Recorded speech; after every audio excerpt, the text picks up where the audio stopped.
அஸ்ஸலாமு அலைக்கும் மக்களே. மெக்ஸ்மோ TV LED 24 inch model number 24 JBE டைசென்பின்னு சொல்லி இதில் ஃபோல்ட் என்னண்டா சிஸ்டம் பை லைட் 10 இல்லை, சிஸ்டம் பை லைட் 10 இல்லைன்னு சொல்லி செக் பண்ணி பார்த்தா என்னன்னு சொல்லி போட்டு பார்த்தா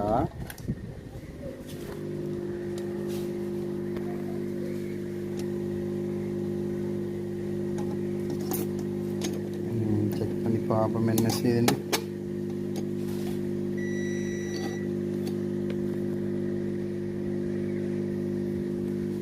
இதில் வரக்கூடிய 12 வோல்ட்டை பார்ப்போம்.